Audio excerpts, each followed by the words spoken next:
What's up, Dolphin fans, and welcome back into the Baptist Hill Studios for another edition of Dolphins HQ here in Miami Gardens. And we have a bit of a first here for Dolphins HQ. Joining us, I think, is our first ever All-Pro. Aaron Brewer joins us on the show today. I'm curious what that process is like when they inform you. Like, is it a phone call? Does someone send you an email? And how did you feel when you found out you were second team All-Pro this year?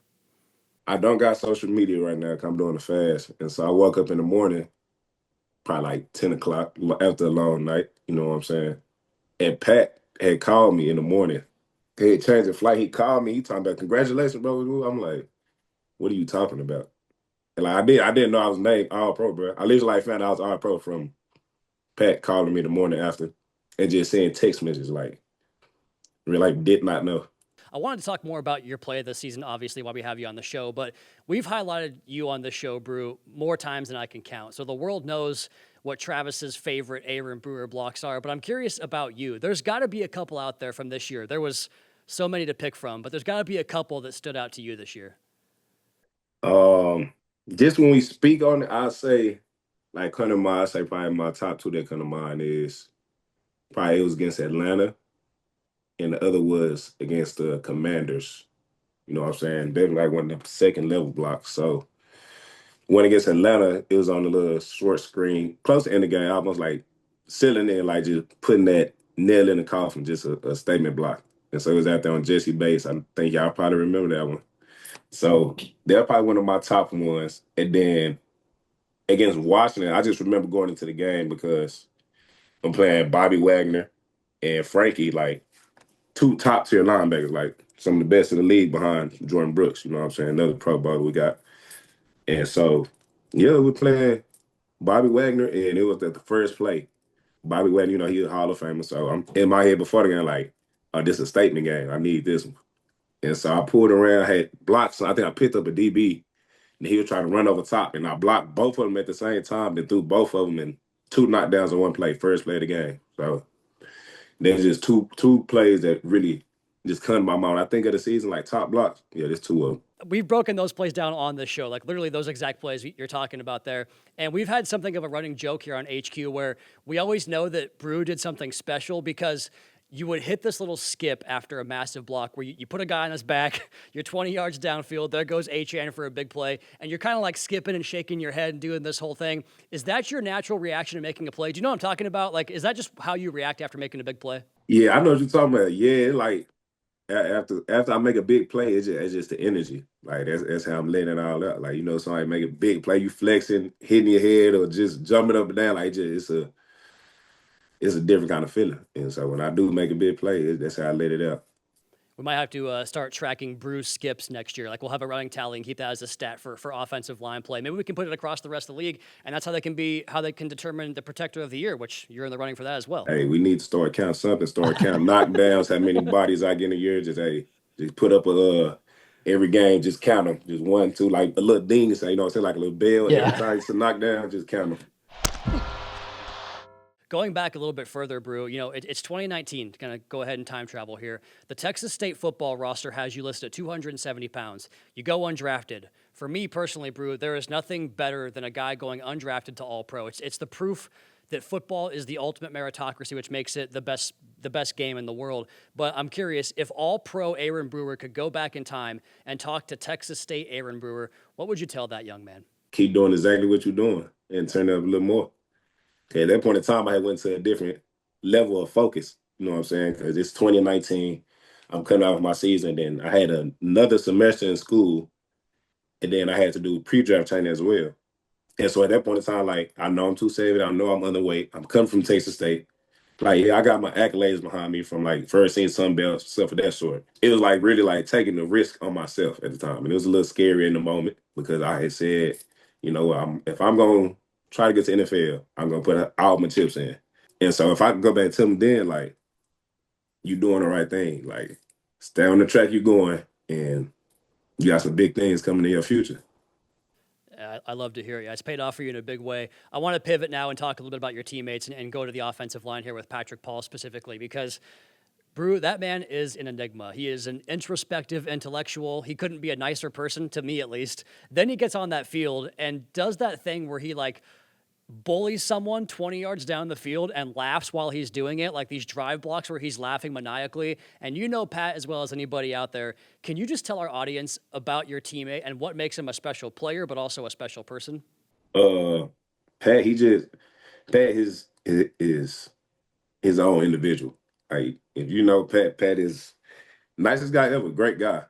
But also he know how to get to you. You know what I'm saying? Great dude, life for the party type guy, and he's a dog out there, man. Y'all seen his tape this year, like the stuff he put on tape. Like it's his first year starting as well, like a full season. So he kind of still a rookie. You know what I'm saying? And for him to have this full season this year and go out there and dominate, he was like the things he put on tape. That was next level for a rookie. Definitely the first year start, and so the sky's limit with Pat. But Devon Achane, man, like I think I know the answer to the first part of the question. Is he the best back in football in your opinion? And then the second part is why? What makes him the best back in football if the answer is yes? Absolutely, yes. You know what I'm saying? Like Devon, he a special talent. You know what I'm saying? He a undersized back, but the way he run, you couldn't tell that. You know what I'm saying? Like he fast, strong, sturdy. Like the way he able to stay up and sustain through blocks and break tackles, like through defense linemen, linebackers don't matter. Like his balance, his speed is crazy. He's a problem in the run game. He's a problem in the pass game. And so like, but it's special. You know, I don't think there's many people who can do what he's doing right now. Well, I'm glad you mentioned that way because my last question for you is I kind of, build up with Pat and Devon, and you talked about Jordyn Brooks earlier. I want to just close the show or close the interview here with this question. What most excites you for the 2026 season for the Miami Dolphins, for Aaron Brewer? What's the most exciting thing you're looking forward to for next season? The guys we have, and hopefully a lot of them come return because of how guys played this year. Like the things that we can do next year, bidding off what we had, like that what we found mid-season this year. Like you grasp that and enhance it this offseason and come into the season like next year, hey man, it can be something really, really special, really special. And so I'm just ready to see how we come in training camp, really before that OTA, like the mindset and how we come back, everything that lead into this next season. We got the recipe. So Well, we did several segments on this show, Dolphins HQ this year, talking about the young nucleus, the young core of the Miami Dolphins, with you being right in the middle of that, my friend. So there you go, Dolphins All-Pro Center, Aaron Brewer. Brew, we appreciate your time today, man. Get back to your vacation, get back to kicking the feet up, and thanks again for your time, man. no problem. Appreciate y'all. The Miami Dolphins announced they have signed Jon-Eric Sullivan to serve as the team's general manager. Sullivan brings more than 2 decades of experience in scouting and player evaluation to Miami, most recently serving as the Packers VP of Player Personnel, where he spent each of his 22 NFL seasons there in Green Bay. He helped the Packers win Super Bowl 45, 10 NFC North Division titles, and 16 playoff appearances during his tenure with the Packers. Sullivan was a key part of Packers personnel departments that acquired players who combined for more than 15 first-team All-Pro selections and over 40 Pro Bowl nods.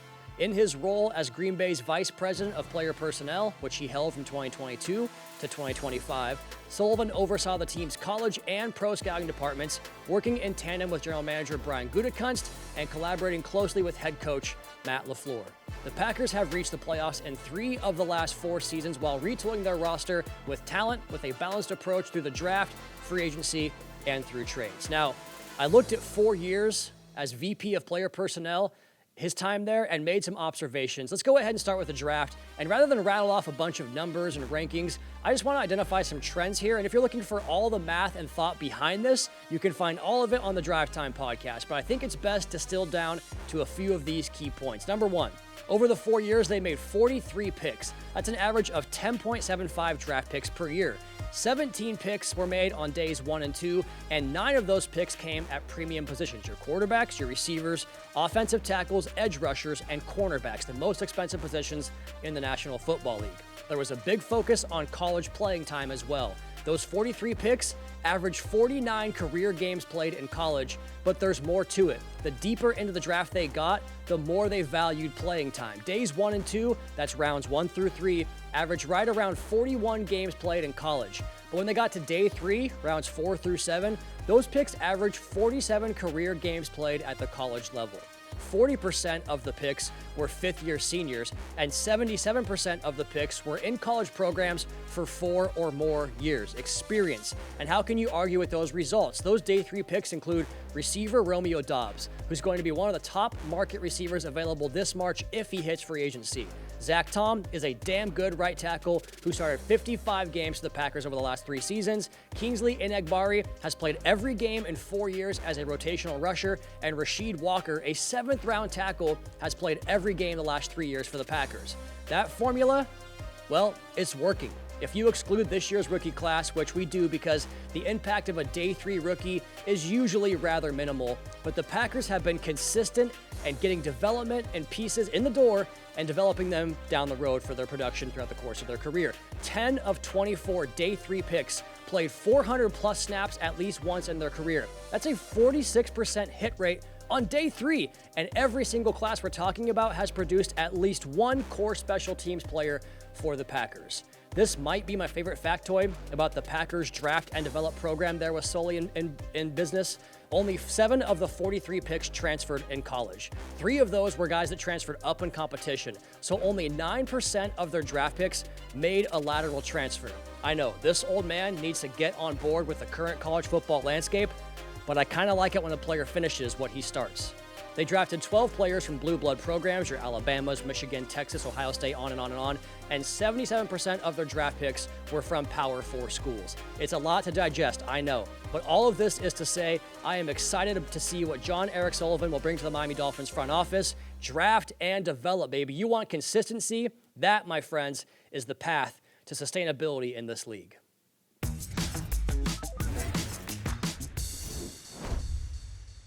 Jordyn Brooks is an all-pro linebacker. First team for the Miami Dolphins here, and I'm going to show you 5 plays that show you why he had such a great season to earn that recognition this year in the National Football League. Go ahead and watch right here. Number 20, I want you to just watch the way he bounces around his alignment pre-snap right here. We're off the 3 technique right here behind Zeke Biggers. We're going to then see Baker Mayfield make an adjustment right here. We're going to kick down inside off the left side of that 3 technique, and look at him just kind of calling some traffic signals here, tell the defense what's going to happen, because he knows at the snap of the ball where things are going. I don't know what he sees. I don't know what he's doing, but he knows exactly what he's doing. Baker's going to can the play, make a check. He knows the assignments right here are here, here, and this tight end wants to down block him, and they're going to run the ball off to this side of the formation. So he knows, because of this alignment and scooting over here, that he can shoot this A-gap and go make the play before the Bucs have a chance to hit that down block on him. If he stays out wide in his alignment, this tight end has a better chance to climb right here, cut him off across the face, and prevent him from getting this gap right here, which he then goes and makes a TFL on Bucs running back Bucky Irving. This is him all year long. Alignment, assignment, finishing. He has been such a great player for the Miami Dolphins, earning that first team all-pro linebacker position. Once again, right here, pointing out traffic.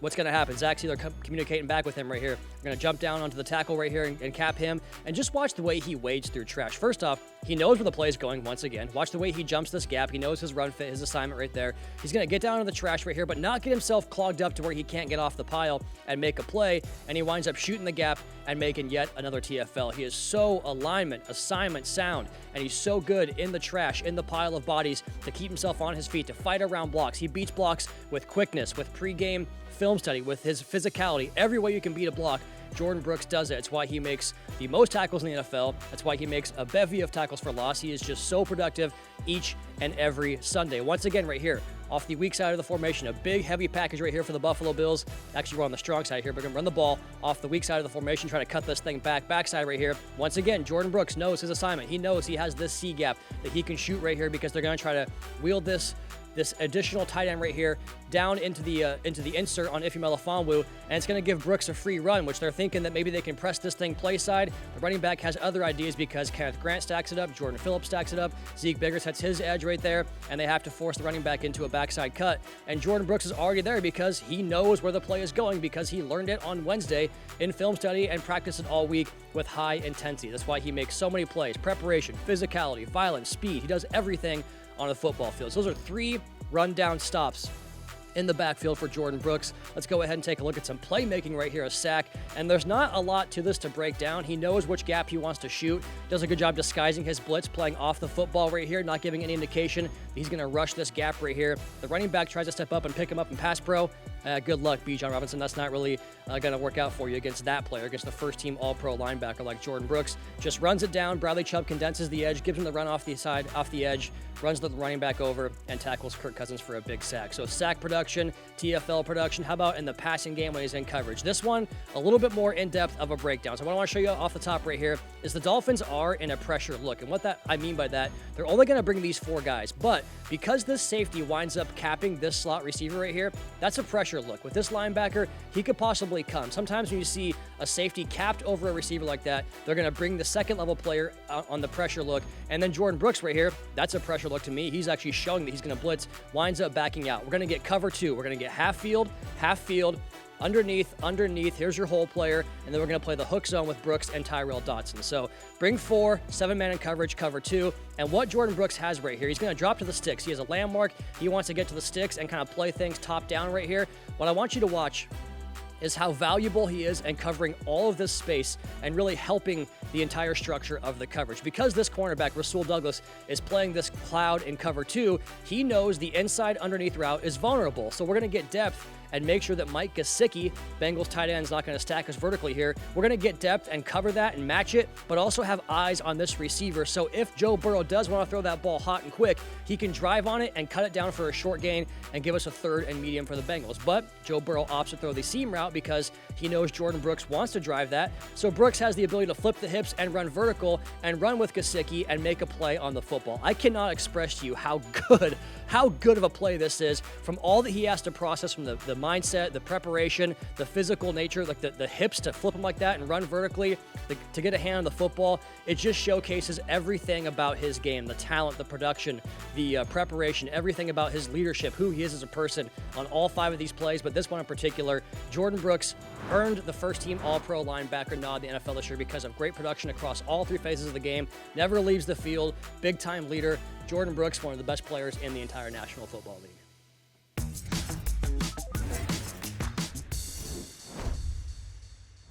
So this segment is going to be ever evolving, a living, breathing document, if you will, and that comes with some caveats on top of the already disclaimer I just gave you. I want to be very clear about this.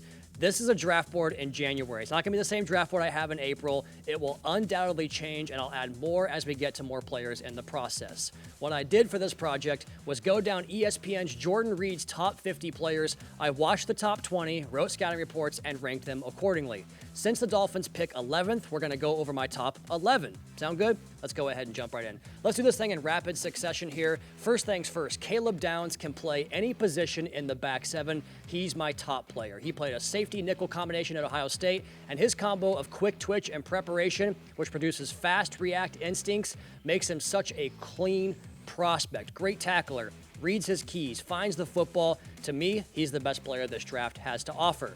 He's not far above Arvell Reese, who is my number 2 player, who I think could be a game-wrecking edge in the NFL. He plays off the football as well, but he's a powerful player with elite technique and rare twitch. 2 corners and a tackle round out my top 5. Mansour Delane has similar traits to Downs in terms of his instincts and physical traits to get to the exact moment, to get to something the exact moment that he sees it on the field.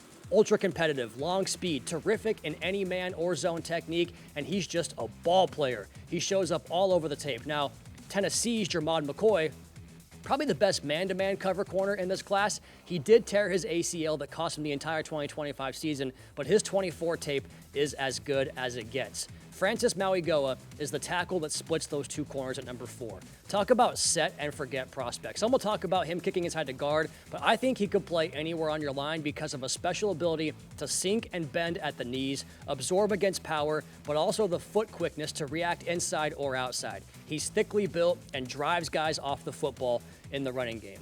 The 6th player on my board might be my favorite in the entire draft. The league pendulum is swinging back towards power football after the downfield scoring era, and tight ends that can win as eligibles in the passing game, but also be a focal point of your outside running game, and then insert inside to boot. Those are the true game changers. That's Kenyon Sadiq from Oregon.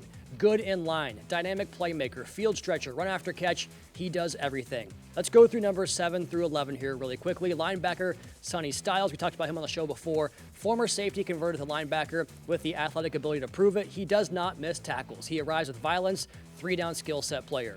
Ruben Bain at Miami is the most powerful player in this entire draft, and he combines that with polished hand usage. The Hurricanes use him to stack the run, to win around the edge, to loop inside on rush games, and he is highly effective at everything that he does. Mekhi Lemon isn't the biggest target in football, but if it's in his vicinity, he's going to come down with the ball. Competitive at the line of scrimmage, at the break point, at the catch point, and while he varies every route just a little bit, they all look the same, and it makes him impossible to cover one-on-one. He doesn't blow you away with the measurables, but he'll be a 1,200-yard receiver year in, year out of USC.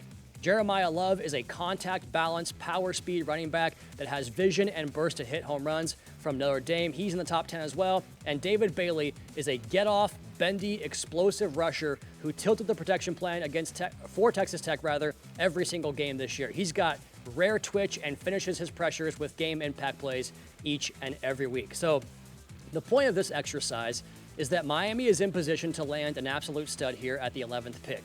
This list didn't even include 2 quarterbacks, of which we'll probably see at least 2 of them come off the board before this spot. So we'll have you covered on all of this stuff here on Dolphins HQ, on Drive Time, and across all of our channels for this year's draft, a draft in which Miami has 5 picks in the top 100.